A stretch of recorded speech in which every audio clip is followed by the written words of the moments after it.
Hello friends, welcome to ILA classes, the school of competitive exams. ಇವತ್ತಿನ ಪ್ರಮುಖವಾದಂತಹ current affairs ಟಾಪಿಕ್ಗಳನ್ನು discuss ಮಾಡೋಣ. Discussion start ಮಾಡೋದಕ್ಕಿಂತ ಮುಂಚೆ ಕಳೆದ ಸೆಷನ್ನಲ್ಲಿ ಕೇಳಲಾದಂತಹ ಪ್ರಶ್ನೆಯ ಸರಿಯಾದ ಉತ್ತರವನ್ನು ತಿಳಿದುಕೊಳ್ಳೋಣ. ಪ್ರಶ್ನೆ: ಇತ್ತೀಚೆಗೆ ಉಡಾವಣೆಯಾದಂತಹ ಈ ವಿಕ್ರಮ್ ಎಸ್ ಅನ್ನುವ ರಾಕೆಟ್ನ ವಿಶೇಷತೆ ಏನು? ಕೆಳಗಡೆ ಸ್ಟೇಟ್ಮೆಂಟ್ಗಳನ್ನು ನೀಡಲಾಗಿತ್ತು. ಸರಿಯಾದ ಉತ್ತರ ಆಪ್ಷನ್ 4. ಇದು ಭಾರತದ ಮೊದಲ ಖಾಸಗಿ ಸಂಸ್ಥೆಯಿಂದ ಅಭಿವೃದ್ಧಿಪಡಿಸಲಾದಂತಹ ರಾಕೆಟ್ ಆಗಿದೆ. ವಿಕ್ರಮ್ ಎಸ್ ಅನ್ನುವ ರಾಕೆಟನ್ನು ಹೈದರಾಬಾದ್ ಮೂಲದ ಸ್ಕೈ ರೂಟ್ಸ್ ಅನ್ನುವ ಈ ಏರೋನಾಟಿಕ್ಸ್ ಕಂಪನಿಯಿಂದ ಡೆವಲಪ್ ಮಾಡಲಾಗಿದ್ದು, ಇಸ್ರೋದ ಸಹಾಯದಿಂದ ಇದನ್ನು ರೀಸೆಂಟಾಗಿ ಉಡಾವಣೆ ಮಾಡಲಾಯಿತು. ಮೊದಲ ಬಾರಿಗೆ ಈ ಖಾಸಗಿ ಸಂಸ್ಥೆಯಿಂದ ಅಭಿವೃದ್ಧಿಪಡಿಸಲಾದಂತಹ ರಾಕೆಟನ್ನು ಉಡಾವಣೆ ಮಾಡಲಾಗಿದ್ದು, ಅದರ ಹೆಸರು ವಿಕ್ರಮ್ ಎಸ್ ಅಂತ. Option 4 is right answer. So ಕರೆಕ್ಟಾಗಿ ಆನ್ಸರ್ ಮಾಡಿದಂತಹ ಎಲ್ಲ ಸ್ಟೂಡೆಂಟ್ಸ್ಗಳಿಗೆ ಕಂಗ್ರ್ಯಾಚುಲೇಷನ್ಸ್. ಇದೇ ರೀತಿ ಡಿಸ್ಕಷನ್ನಲ್ಲಿ ಭಾಗವಹಿಸ್ತಾ ಇರಿ, ಕರೆಕ್ಟ್ ಆನ್ಸರ್ಗಳನ್ನು ಕಮೆಂಟ್ ಮಾಡ್ತಾ ಇರಿ ಅಂತ ಹೇಳ್ತಾ ಇವತ್ತಿನ ಪ್ರಶ್ನೆಯನ್ನು ನೋಡೋಣ. ಈ ಏರೋಸಾಲ್ ಅನ್ನುವುದು ರೀಸೆಂಟಾಗಿ ನ್ಯೂಸ್ನಲ್ಲಿತ್ತು.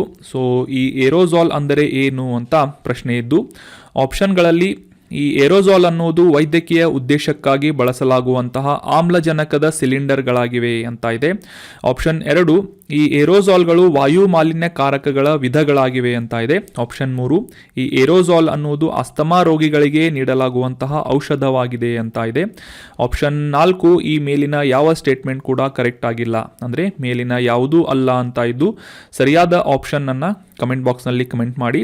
ಮುಂದಿನ ಸೆಷನ್ನಲ್ಲಿ ಕರೆಕ್ಟ್ ಆನ್ಸರನ್ನು ತಿಳಿದುಕೊಳ್ಳೋಣ. ಏರೋಸಾಲ್ ಅಂದರೆ ಏನು ಅಂತ ತಿಳ್ಕೊಂಡು ಕಮೆಂಟ್ ಮಾಡಿ. ILA ಕ್ಲಾಸಸ್ ಧಾರವಾಡನಲ್ಲಿ ಹೊಸ ಬ್ಯಾಚ್ಗಳು ಪ್ರಾರಂಭವಾಗ್ತಾ ಇವೆ.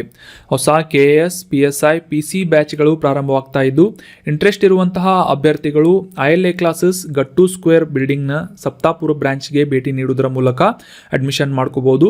ನಿಮ್ಮ ಯಾವುದೇ ಕ್ವೇರೀಸ್ಗಳು ಇದ್ದರೆ ಕೆಳಗೆ ತಿಳಿಸಲಾದಂತಹ ಕಾಂಟ್ಯಾಕ್ಟ್ ನಂಬರನ್ನು ಸಂಪರ್ಕಿಸುವುದರ ಮೂಲಕ ಕ್ವೇರೀಸ್ಗಳನ್ನು ಕ್ಲಿಯರ್ ಮಾಡಿಕೊಂಡು ಅಡ್ಮಿಷನ್ ಮಾಡ್ಕೋಬಹುದಾಗಿದೆ. ಕಾಂಟ್ಯಾಕ್ಟ್ ನಂಬರ್ 9353312470 ಅಂತ. ಇನ್ನೂ ಹೆಚ್ಚಿನ ಮಾಹಿತಿಗಾಗಿ ಈ ಕೆಳಗಿನ ಕಾಂಟ್ಯಾಕ್ಟ್ ನಂಬರ್ಗೆ ಸಂಪರ್ಕಿಸಿ. ನಮ್ಮ ಯೂಟ್ಯೂಬ್ ಚಾನಲ್ಗೆ ಹೊಸದಾಗಿ ಭೇಟಿ ನೀಡ್ತಾ ಇದ್ದರೆ ಸಬ್ಸ್ಕ್ರೈಬ್ ಮಾಡಿ, ಬೆಲ್ ಐಕಾನನ್ನು ಕ್ಲಿಕ್ ಮಾಡಿ. ಇದರಿಂದ ನಾವು ಅಪ್ಲೋಡ್ ಮಾಡುವಂಥ ಎಲ್ಲ ವಿಡಿಯೋಗಳ ನೋಟಿಫಿಕೇಷನ್ಗಳನ್ನು ನೀವು ಇನ್ಸ್ಟಂಟಾಗಿ ಪಡ್ಕೋಬೋದಾಗಿದೆ. ಈಗ ಡಿಸ್ಕಸ್ ಮಾಡ್ತಾ ಇರುವಂತಹ ಕರೆಂಟ್ ಅಫೇರ್ಸ್ ನೋಟ್ಸ್ಗಳನ್ನು ಫ್ರೀಯಾಗಿ ಡೌನ್ಲೋಡ್ ಮಾಡಿಕೊಳ್ಳಲು ನಮ್ಮ ಟೆಲಿಗ್ರಾಮ್ ಚಾನಲ್ ILA ಕ್ಲಾಸಸನ್ನು ಸಬ್ಸ್ಕ್ರೈಬ್ ಮಾಡಿ. ಇನ್ನು ಇವತ್ತಿನ ಆರ್ಟಿಕಲ್ಗೆ ಸಂಬಂಧಿಸಿದಂತಹ ಮೊದಲ ಪ್ರಶ್ನೆಯನ್ನು ನೋಡೋದಾದರೆ, INS ಮರ್ಮುಗಾಂವ್ ಅನ್ನುವುದು ಏನು ಅಂತ ಪ್ರಶ್ನೆ ಇದ್ದು, ಆಪ್ಷನ್ 1, ಈ INS ಮರ್ಮುಗಾಂವ್ ಅನ್ನುವುದು ಗೋವಾ ಸಮೀಪದ ಬಂದರಿನ ಸ್ಥಳವಾಗಿದೆ ಅಂತ ಇದೆ. ಆಪ್ಷನ್ 2, ಇದೊಂದು ಯುದ್ಧ ನೌಕೆಯಾಗಿದೆ ಅಂತ ಇದ್ದು. ಆಪ್ಷನ್ 3, ಇದು ಒಂದು ಟಾರ್ಪಿಡೋ ಆಗಿದೆ ಅಂತ ಇದೆ. ಆಪ್ಷನ್ 4, ಈ INS ಮರ್ಮುಗಾಂವ್ ಅನ್ನುವುದು ಹೊಸದಾಗಿ ಅಭಿವೃದ್ಧಿಪಡಿಸಲಾದಂತಹ ಆಂಟಿ ಟ್ಯಾಂಕ್ ಬ್ಯಾಲಿಸ್ಟಿಕ್ ಮಿಸೈಲ್ ಅಥವಾ ಕ್ಷಿಪಣಿಯಾಗಿದೆ ಅಂತ ಇದೆ. ಸೊ ಸರಿಯಾದ ಉತ್ತರ ಆಪ್ಷನ್ 2, ಈ INS ಮರ್ಮುಗಾಂವ್ ಅನ್ನುವುದು ಒಂದು ಯುದ್ಧ ನೌಕೆಯಾಗಿದೆ. ಇದು ಒಂದು ವಾರ್ಶಿಪ್ ಆಗಿದೆ ಅಂತ ಅನ್ನೋದು ಕರೆಕ್ಟಾಗಿ ಆನ್ಸರ್ ಆಗಿದೆ. ಈ ಆರ್ಟಿಕಲ್ಗೆ ಸಂಬಂಧಿಸಿದಂತಹ ಮೊದಲಿಗೆ ಕಾಂಟೆಕ್ಸ್ಟನ್ನು ಅರ್ಥ ಮಾಡ್ಕೊಳ್ಳೋದಾದರೆ, ಈ P-15B ಅನ್ನುವ ವರ್ಗದ ವಿಧ್ವಂಸಕ ಹಡಗಿನ ಅಂದರೆ ಡೆಸ್ಟ್ರಾಯರ್ ಶಿಪ್ನ 2ನೇ ಯುದ್ಧ ನೌಕೆಯನ್ನು, ವಾರ್ಶಿಪ್ಪನ್ನು, ಇಂಡಿಯನ್ ನೆವಲ್ ಶಿಪ್ ಮರ್ಮುಗಾಂವನ್ನು ಇತ್ತೀಚೆಗೆ ಕಮಿಷನ್ ಮಾಡಲಾಯಿತು ಅಂತ ಕಾಂಟೆಕ್ಸ್ಟ್ನಲ್ಲಿದೆ. ಸೊ ಹೀಗಾಗಿ INS ಇದರ full form Indian naval ship ಅಂತ ಆಗುತ್ತೆ. ಸೊ ಭಾರತದ ನೌಕಾಪಡೆಗೆ ಈ ಒಂದು ಮರ್ಮುಗಾಂವ್ ಅಂತಂದರೆ ಈ INS ಮರ್ಮುಗಾಂವ್ ಅನ್ನುವ ಒಂದು ಯುದ್ಧ ನೌಕೆಯನ್ನು ನಿಯೋಜನೆ ಮಾಡಲಾಯಿತು ಅಂತನ್ನ ಈ ಒಂದು ಕಾಂಟೆಕ್ಸ್ಟನ್ನು ಅರ್ಥ ಮಾಡ್ಕೋಬೋದಾಗಿದೆ. ಇನ್ನು ಈ INS ಮರ್ಮುಗಾಂವ್ ಬಗ್ಗೆ ತಿಳ್ಕೊಳ್ಳೋದಾದರೆ, ನಮಗೆಲ್ಲ ಗೊತ್ತಿರುವ ಹಾಗೆ ಪಶ್ಚಿಮ ಕರಾವಳಿಯಲ್ಲಿರುವಂತಹ ಗೋವಾದ ಬಳಿಯ ಐತಿಹಾಸಿಕ ಬಂದರಿನ ಹೆಸರು ಮರ್ಮುಗಾಂವ್ ಅಂತ ಇದೆ. ಅದೇ ಒಂದು ಹೆಸರನ್ನು ಈ ಒಂದು ಯುದ್ಧ ನೌಕೆಗೆ ಇಡಲಾಗಿದ್ದು, INS ಮರ್ಮುಗಾಂವ್ ಅಂತ ಈ ಯುದ್ಧ ನೌಕೆಯ ಹೆಸರನ್ನು ಕರೆಯಲಾಗುತ್ತೆ. ಸೊ ಈ ಮರ್ಮುಗಾಂವ್ 4 ವಿಶಾಖಪಟ್ಟಣಂ ವರ್ಗದ, ಅಂದರೆ ವಿಶಾಖಪಟ್ಟಣಂ ಅನ್ನುವ ಒಂದು ಯುದ್ಧ ನೌಕೆಗಳನ್ನು ಡೆವಲಪ್ ಮಾಡುವ ಕ್ಯಾಟಗರಿಯಲ್ಲಿ 2ನೆಯ ವಿಧ್ವಂಸಕ ಯುದ್ಧ ನೌಕೆಯಾಗಿದ್ದು, ಇದನ್ನು ಈ ಭಾರತೀಯ ನೌಕಾಪಡೆಯ ಆಂತರಿಕ ಸಂಸ್ಥೆಯಾದಂತಹ ವಾರ್ಶಿಪ್ ಡಿಸೈನರ್ ಬ್ಯೂರೋ ಅನ್ನುವ ಸಂಸ್ಥೆಯಿಂದ ಸ್ಥಳೀಯವಾಗಿ ಡೆವಲಪ್ ಮಾಡಲಾಗಿದೆ. ಸೊ ಮುಂಬೈಯಲ್ಲಿರುವಂತಹ Mazagon Dock Ship Builders Limited ಕಂಪನಿಯಿಂದ ಈ INS ಮರ್ಮುಗಾಂವ್ ಅನ್ನುವ ಯುದ್ಧ ನೌಕೆಯನ್ನು ಡೆವಲಪ್ ಮಾಡಲಾಗಿದ್ದು, ಇದರ ಕೆಲವೊಂದಿಷ್ಟು ವಿಶೇಷತೆಗಳನ್ನು ಈ ಆರ್ಟಿಕಲ್ನಲ್ಲಿ ಡಿಸ್ಕಸ್ ಮಾಡೋಣ. ಸೊ ಮುಖ್ಯವಾಗಿ ಈ INS ಮರ್ಮುಗಾಂವ್ ಅನ್ನುವುದು ಜಲಾಂತರ್ಗಾಮಿ ವಿರೋಧಿ ಯುದ್ಧ ನೌಕೆಯಾಗಿದೆ. ಸೊ ಈ ಆ್ಯಂಟಿ ಸಬ್ಮರೀನ್ ವಾರ್ಶಿಪ್ ಅಂತ ಇದನ್ನು ಗುರುತಿಸಲಾಗ್ತಾ ಇದ್ದು, ಇದರಲ್ಲಿ ದೇಶೀಯವಾಗಿ ಡೆವಲಪ್ ಮಾಡಲಾದಂತಹ ಒಂದು ಅಡ್ವಾನ್ಸ್ಡ್ ಟೆಕ್ನಾಲಜಿಯನ್ನು ಹೊಂದಿದಂತಹ ರಾಕೆಟ್ ಲಾಂಚರ್ಗಳು, ಟಾರ್ಪಿಡೋ ಲಾಂಚರ್ಗಳು, ASW ಹೆಲಿಕಾಪ್ಟರ್ಗಳನ್ನು ಇದರಲ್ಲಿ ಅಳವಡಿಸಲಾಗಿದೆ. ಅಷ್ಟೇ ಅಲ್ಲದೆ ಈ ಪರಮಾಣು, ಜೈವಿಕ ಮತ್ತು ರಾಸಾಯನಿಕ ಯುದ್ಧದ ಸಂದರ್ಭದಲ್ಲೂ ಕೂಡ ಹೋರಾಡುವಂತಹ ಸಕ್ಷಮವಾದಂತಹ ಈ INS ಮರ್ಮಗಾವನ್ನು ರೀಸೆಂಟಾಗಿ ಈ ಇಂಡಿಯನ್ ನೇವಿಗೆ ಕಮಿಷನ್ ಮಾಡಲಾಗಿದೆ. ಅಷ್ಟೇ ಅಲ್ಲದೆ ಈ ಒಂದು ಹಡಗಿನ ಫೈರ್ ಪವರ್ ಲಂಬವಾಗಿ ಉಡಾವಣೆ ಮಾಡಲಾದಂತಹ ಈ ಬರಾಕ್ 8 ಅನ್ನುವ ಈ ಸರ್ಫೇಸ್ ಟು ಏರ್ ಮಿಸೈಲನ್ನು ಕೂಡ ಈ ಒಂದು INS ಮರ್ಮಗಾವ್ ಅನ್ನುವ ಯುದ್ಧ ನೌಕೆಯಲ್ಲಿ ಅಳವಡಿಸಲಾಗಿದ್ದು, ಈ ದೀರ್ಘ ಶ್ರೇಣಿಯ ಒಂದು ಎಂಗೇಜ್ಮೆಂಟ್ ಉದ್ದೇಶಕ್ಕಾಗಿ ಬ್ರಾಹ್ಮೋಸ್ ಮೇಲ್ಮೈಯಿಂದ ಮೇಲ್ಮೈಗೆ ಅಥವಾ ಈ ಬ್ರಾಹ್ಮೋಸ್ ಅನ್ನುವ ಸರ್ಫೇಸ್ ಟು ಸರ್ಫೇಸ್ ಕ್ರೂಸ್ ಮಿಸೈಲನ್ನು ಕೂಡ ಈ INS ಮರ್ಮಗಾವ್ ಅನ್ನುವ ಈ ಒಂದು ಹೊಸ ಯುದ್ಧ ನೌಕೆಯಲ್ಲಿ ಅಳವಡಿಸಲಾಗಿದೆ. ಸೊ ಈ ರೀತಿಯಾಗಿ ಕೆಲವೊಂದಿಷ್ಟು ಪ್ರಮುಖ ವಿಶೇಷತೆಗಳನ್ನು ನಾವು ಈ ಆರ್ಟಿಕಲ್ನಲ್ಲಿ ಡಿಸ್ಕಸ್ ಮಾಡಿದ್ವಿ. ಸೊ INS ಮರ್ಮಗಾವ್ ಇದು ಏನು ಅಂತ ಪ್ರಶ್ನೆ ಬಂದರೆ ಇದರ ಸರಿಯಾದ ಉತ್ತರ ಯುದ್ಧ ನೌಕೆಯಾಗಿದೆ ಅಂತ ಕರೆಕ್ಟ್ ಆದ ಆನ್ಸರ್ ಆಗಿರುತ್ತೆ. ಇನ್ನು ಮುಂದಿನ ಆರ್ಟಿಕಲ್ ಅನ್ನು ನೋಡೋದಾದರೆ, ಈ ಡಾಕ್ಸಿಂಗ್ ಅನ್ನುವ ಪದ ರೀಸೆಂಟಾಗಿ ನ್ಯೂಸ್ನಲ್ಲಿತ್ತು. ಈ ಡಾಕ್ಸಿಂಗ್ ಅಂದರೆ ಏನು ಅಂತ ಪ್ರಶ್ನೆ ಇದ್ದು, ಆಪ್ಷನ್ಗಳಲ್ಲಿ ಈ ಡಾಕ್ಸಿಂಗ್ ಎನ್ನುವುದು ಹೊಸದಾಗಿ GPS ಆಧಾರಿತವಾಗಿ ಡೆವಲಪ್ ಮಾಡಲಾದಂತಹ ಆನ್ಲೈನ್ ಗೇಮ್ ಆಗಿದೆ, ಆನ್ಲೈನ್ ಆಟವಾಗಿದೆ ಅಂತ ಇದೆ. ಆಪ್ಷನ್ 2, ಈ ಡಾಕ್ಸಿಂಗ್ ಅನ್ನುವುದು ಬಾಕ್ಸಿಂಗ್ ಕ್ರೀಡೆಯಲ್ಲಿ ಬಳಸಲಾಗುವಂತಹ ಪದವಾಗಿದೆ. ಅಂದರೆ ಈ ಟರ್ಮ್ ಏನಿದೆ ಈ ಬಾಕ್ಸಿಂಗ್ ಕ್ರೀಡೆಗೆ ರಿಲೇಟ್ ಆಗುವಂತಹ ಒಂದು ಪದವಾಗಿದೆ ಅಂತ ಇದೆ.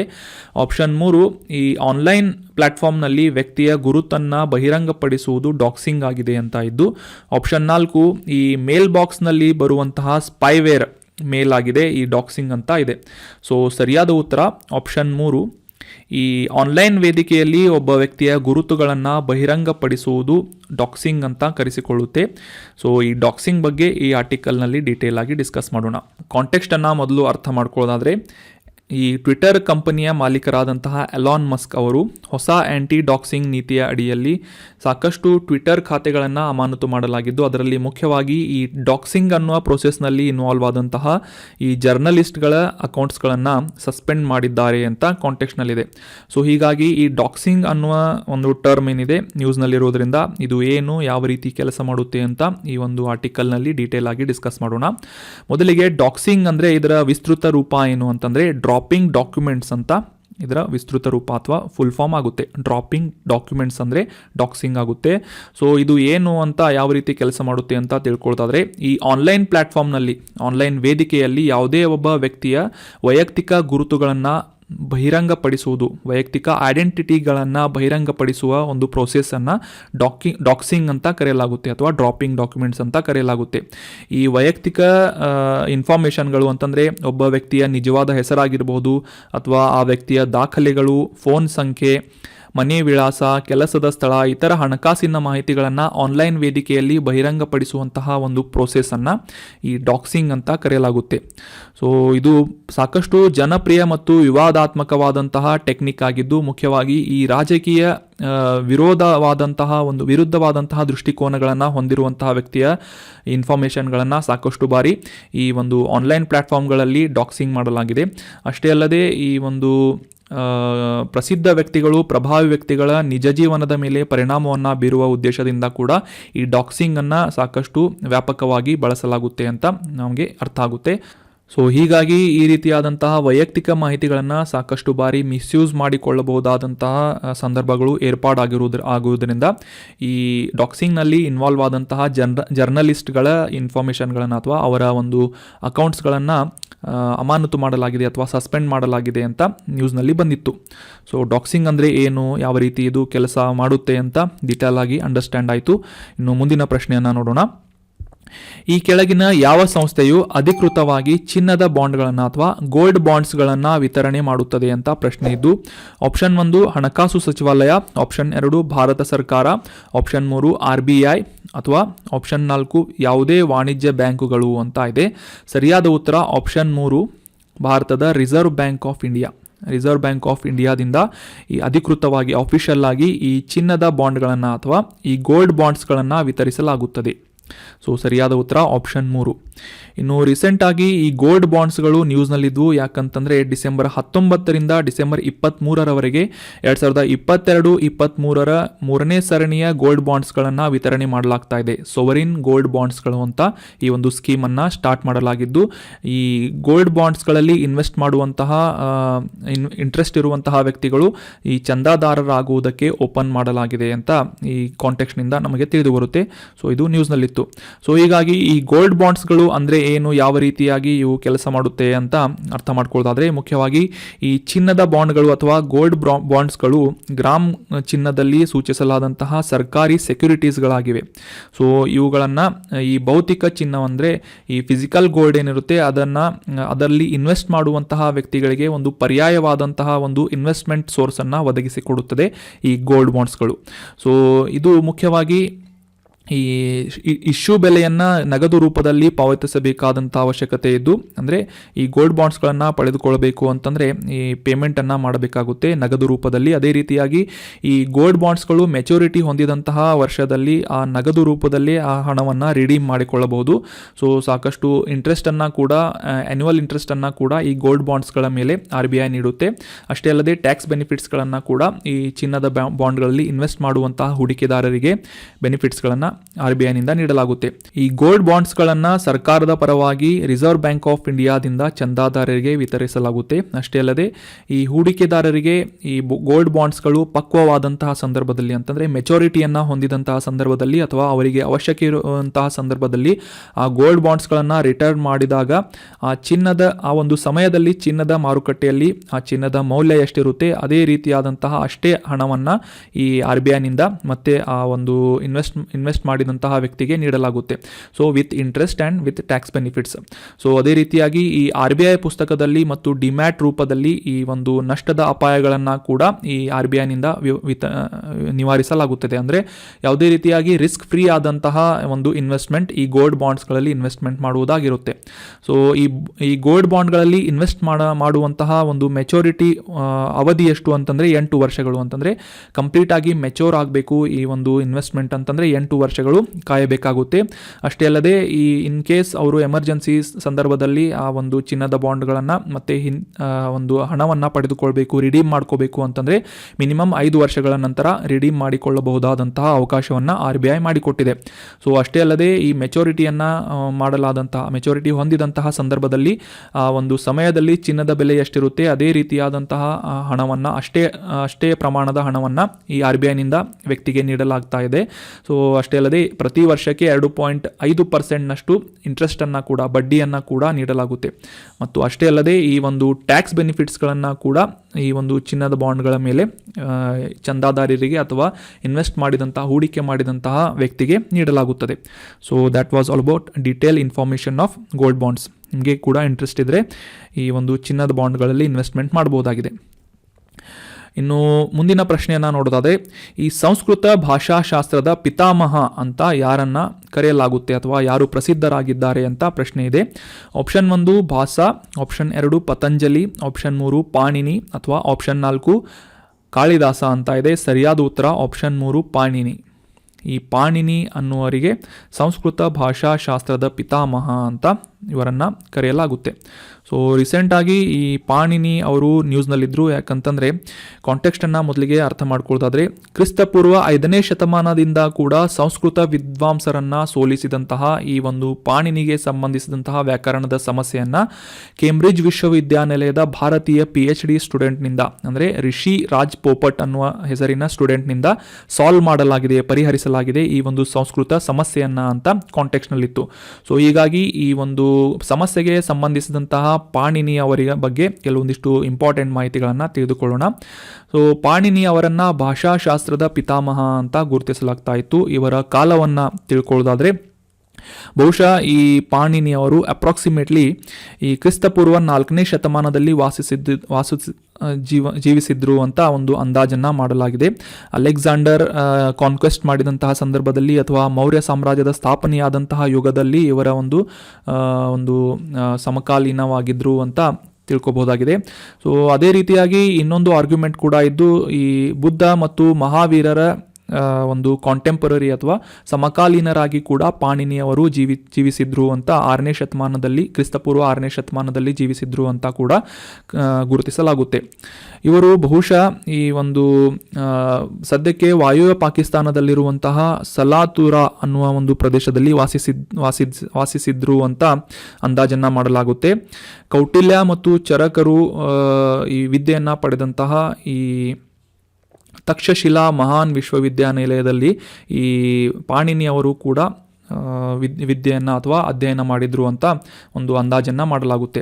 ನಮಗೆಲ್ಲ ಗೊತ್ತಿರುವ ಹಾಗೆ ಕೌಟಿಲ್ಯನು ಈ ರಾಜನೀತಿಗೆ ಸಂಬಂಧಿಸಿದಂತೆ, ಚರಕರು ವೈದ್ಯಶಾಸ್ತ್ರಕ್ಕೆ ಸಂಬಂಧಿಸಿದಂತೆ ಸಾಕಷ್ಟು ಫೇಮಸ್ ಆದಂತಹ ವ್ಯಕ್ತಿಯಾಗಿದ್ದಾರೆ. ಸೊ ಅವರು ಅಧ್ಯಯನ ಮಾಡಿದಂತಹ ಈ ತಕ್ಷಶಿಲಾ ವಿಶ್ವವಿದ್ಯಾನಿಲಯದಲ್ಲಿ ಪಾಣಿನಿಯು ಕೂಡ ಅಧ್ಯಯನ ಮಾಡಿದ್ರು ಅಂತ ಅಂದಾಜನ್ನು ಮಾಡಲಾಗಿದೆ. ಅಷ್ಟೇ ಅಲ್ಲದೆ ಕ್ರಿಸ್ತಪೂರ್ವ 4ನೇ ಶತಮಾನದ ಅಂತ್ಯದಲ್ಲಿ ಈ ಅಷ್ಟಾಧ್ಯಾಯಿ ಅಥವಾ 8 ಅಧ್ಯಾಯಗಳು ಅನ್ನುವ ಪ್ರಾಚೀನ ಪುಸ್ತಕವನ್ನು ಬರೆದಂತಹ ಶ್ರೇಯ ಈ ವಿದ್ವಾಂಸ ಪಾಣಿನಿ ಅವರಿಗೆ ಹೋಗುತ್ತದೆ. ಸೊ ಸಂಸ್ಕೃತವನ್ನು ಯಾವ ರೀತಿಯಾಗಿ ಬರೀಬೇಕು, ಯಾವ ರೀತಿಯಾಗಿ ಮಾತಾಡಬೇಕು ಎಂಬುದಕ್ಕೆ ಒಂದು ಸ್ಟ್ಯಾಂಡರ್ಡ್ ಅನ್ನ ಸೆಟ್ ಮಾಡಿದಂತಹ ಶ್ರೇಯ ಈ ಪಾಣಿನಿ ಅವರಿಗೆ ಹೋಗುತ್ತದೆ. ಸೊ ಈ ಭಾಷಾಶಾಸ್ತ್ರದ ಪುಸ್ತಕವನ್ನು ಪಾಣಿನಿಯವರು 4ನೇ ಶತಮಾನದಲ್ಲಿ, ಕ್ರಿಸ್ತಪೂರ್ವ 4ನೇ ಶತಮಾನದಲ್ಲಿ ಬರೆದಿದ್ರು.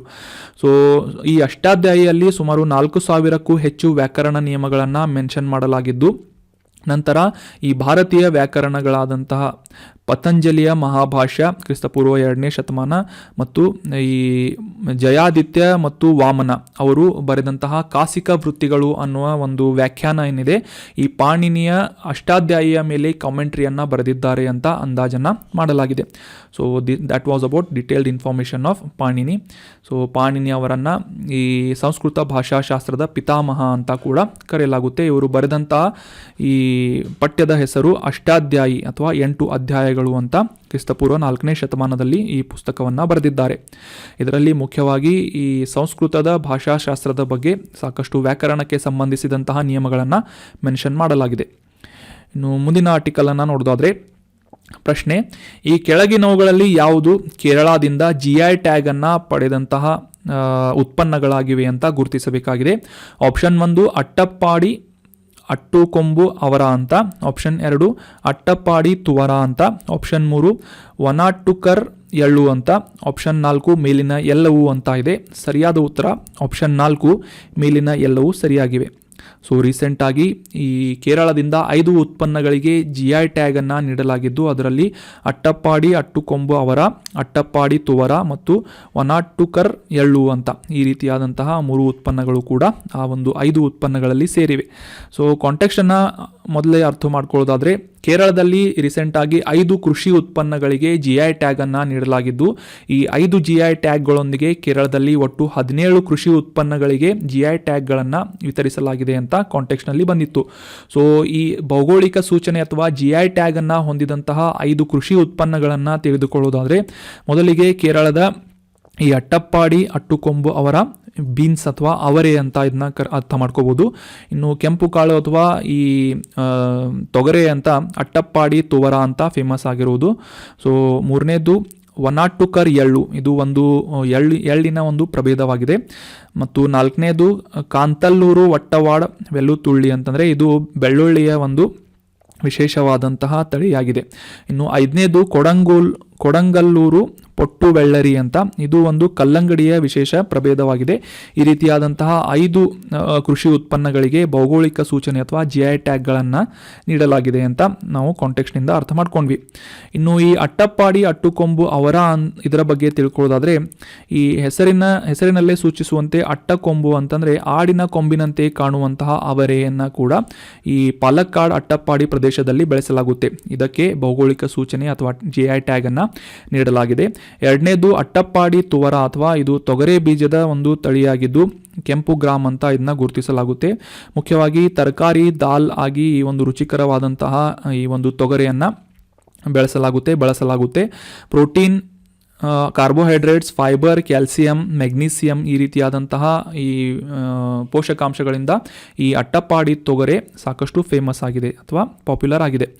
ಮತ್ತು 3ನೇದು ಕಾಂತಲ್ಲೂರು ವಟ್ಟವಾಡಿ ವೆಲ್ಲುತುಳ್ಳಿ ಅಂತ, ಇದು ಬೆಳ್ಳುಳ್ಳಿಯ ಒಂದು ವಿಶೇಷ ಜಾತಿಯಾಗಿದ್ದು ಇದು ಮುಖ್ಯವಾಗಿ ಈ ಹೆಚ್ಚಿನ ಪ್ರಮಾಣದ ಸಲ್ಫೇಟ್ ಫ್ಲೆವನೈಡ್ ಮತ್ತು ಪ್ರೋಟೀನ್ಗಳನ್ನು ಹೊಂದಿದೆ ಅಂತ ಗುರುತಿಸಲಾಗುತ್ತೆ.